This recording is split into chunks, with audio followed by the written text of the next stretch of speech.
گجرات سے خبر شامل کرتے ہیں ہمارے نمائندہ ادریس احمد سے۔ سینٹ اینڈریوز چرچ میں مسیحی برادری کی طرف سے ایک پرامن احتجاجی مظاہرہ کیا گیا۔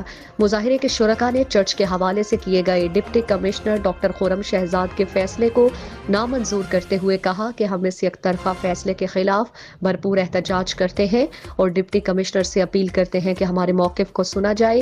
چرچ کے پادری کرسٹوفر کامران نے اپنے پیغام میں کہا، جو قانون کے محافظ ہیں ان سے میں یہ کہنا چاہتا ہوں کہ آپ قانون کے محافظ ہیں اور آپ قانون کی خلاف ورزی کیسے کر سکتے ہیں؟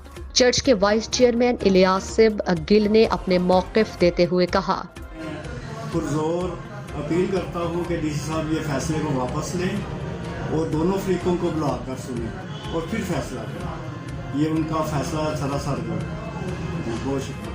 سیکریٹری چرچ احسان سندھو نے گفتگو کرتے ہوئے بتایا، آغاز شروع کرتا ہوں اور میں آج شکر گزار ہوں اپنی میڈیا گجرات کا جو آج سینٹ اینڈریو چرچ جناح روڈ گجرات پاکستان میں موجود ہیں۔ یہ ہمارا سینٹ اینڈریو چرچ جو ہے یہ یونائٹڈ چرچ ہے اور یہ Lahore church council United church کا یہ چرچ کو لک آفٹر کرتے رہے ہیں پاکستان بننے سے پہلے بھی اور پاکستان بننے کے بعد۔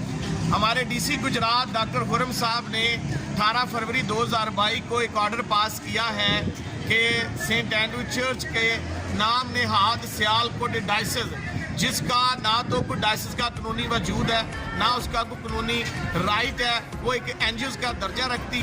عمر رضوان صاحب کی عدالت میں 2 مارچ اس کی تاریخ ہے، سیالکوٹ ڈائسز کونسل کے خلاف سٹے ہے، پادری اعظم مسیح کے خلاف سٹے ہے اور ان کے تمام جب تک سٹے آرڈر موجود ہے تو کس کو آپ ٹیک اوور کروانا چاہتے ہیں؟